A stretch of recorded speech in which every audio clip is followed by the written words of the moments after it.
ಬಾಗಿಲಿನಿಂದ ಸ್ವಲ್ಪ ದೂರ. ಯಪ್ಪ ಸಿಕ್ಕಾಪಟ್ಟೆ ಜ್ವರ ರಾತ್ರಿಯಿಂದ. ಆದರೂ ಜ್ಯುವೆಲರಿ ಇಲ್ಲಿ ಬಿಟ್ಟು ಹೋಗ್ಬಿಟ್ಟಿದ್ದಾರೆ, ಬಿಡಿದೀನಿ ಇಯರ್ ಇದು. ಅದಕ್ಕೆ ಬಂದು ಜ್ಯುವೆಲರಿ ತೊಗೊಂಡೋಗೋಣ ಅಂತ ಬಂದೆ. ಇನ್ನು ಇಲ್ಲಿಂದ ತೊಗೊಂಬಂದು ಕೊಡೋರು ಯಾರು ಅವ್ರಿಗೆ ನಂಗೆ ಜ್ವರ ಅಂದರೆ ತುಂಬ ಸುಸ್ತಾಗ್ಬಿಟ್ಟೈತೆ. ರಾತ್ರಿನ ಊಟ ಮಾಡಲಿಲ್ಲ. 3 ಗಂಟೆಗೆ ಚಳಿ ಜ್ವರ ಮಲಗಿರೋ ಕಡೆನೇ. ಅದ್ರ ಜೊತೆಗೆ ಲೂಸ್ ಮೋಷನ್ ಬೇರೆ, ಅದು ಏನಾಗಿದೆಯೋ ಗೊತ್ತಿಲ್ಲ. ಇವಾಗ ಮೆಡಿಕಲ್ ಶಾಪಲ್ಲಿ ಇಲ್ಲೇ ಬಾಷ್ ಇದರೊಳಗಡೆ ಒಂದು ಮೆಡಿಕಲ್ ಶಾಪ್ ಇದೆಯಂತೆ, ಸರ್ ಹೇಳಿದರು. ಅದಕ್ಕೆ ಹೋಗ್ತಾಯಿದ್ದೀನಿ. ಮೆಡಿಕಲ್ ಏನಾದ್ರು ತಗೊಂಡು ಓದ್ಬಿಡ್ಬೇಕು. ಯಾಕೆ ಏನಾಗಲ್ಲ.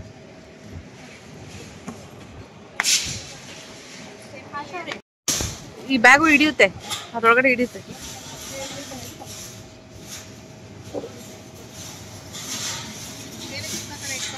ಅಲ್ಲಿ ಬೆಳಗ್ಗೆಯಿಂದ ಏನು ಊಟ ತಿನ್ನೋಕ್ಕಾಗಿಲ್ಲ. ಅದಕ್ಕೆ ಇಡ್ಲಿ ತಿನ್ನಿ ಅಂತೇಳಿ ಬೈದು ಬೇಜಾರು ಮಾಡಿಸಿ ತಿನ್ನಿಸಿದ್ರು. ಯಾಕಂದ್ರೆ ಅಲ್ಲಿವರೆಗೂ ಹೋಗ್ಬೇಕಲ್ಲ, ಹೆಂಗೆ ಶಕ್ತಿ ಇರುತ್ತೆ ನಿಮಗೆ ಅಂತೇಳಿ. ಆಮೇಲೆ ಅವರೆಲ್ಲ ಅಂದಾದ್ಮೇಲೆ ಹೆಂಗೋ ತಿಂದೆ ಒಂದಿಷ್ಟು ಕಷ್ಟಪಟ್ಟು. ಆಮೇಲೆ ಒಂದು ಸೆಲ್ಫಿ ತಗೊಳ್ಳೋಣ ಅಂತ ಎಲ್ಲರೂ ಸೇರಿ ಅಲ್ಲಿಗೆ ಹೋಗಿದ್ದು. ಸೊ ಸರ್ ಕರ್ಕೊಂಡು ಹೋಗ್ತಿದ್ರು. ಇವರೇ ನಮಗೆ ಬಾಷ್ ಕಂಪ್ನಿ ಕಡೆಯಿಂದ ಅದು ಕೋರ್ಸಸ್ನ ತುಂಬ ಜನಕ್ಕೆ ಉಪಯೋಗ ಆಗೋ ಥರ ಬಾಷ್ ಕಂಪ್ನಿಯಿಂದ ಹೆಣ್ಮಕ್ಳಿಗೆ ಅದರಲ್ಲೂ ತುಂಬ ಹೆಲ್ಪ್ ಮಾಡಿದ್ದಾರೆ.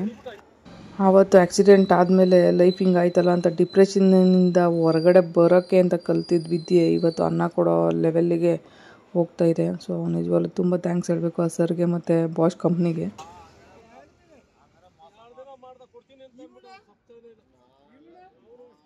ಕಲಿಕೆಗೆ ಕೊನೆ ಇಲ್ಲ ಮತ್ತು ಸಾಧನೆಗೂ ಕೂಡ ಮಿತಿ ಇಲ್ಲ. ಕಷ್ಟನೋ ಸುಖನೋ ಯಾವುದೋ ಒಂದು ಕೆಲಸ ಕಲಿತ್ರೆ ಅದನ್ನು ಮುಂದಕ್ಕೆ ತೊಗೊಂಡೋಗೋದು ನಮ್ಮ ಕೈಯಲ್ಲೇ ಇರುತ್ತೆ. ನಾವೇ ಅದನ್ನು ಸರಿಯಾಗಿ ಮುನ್ನಡೆಸ್ಕೊಂಡು ಹೋಗಬೇಕು.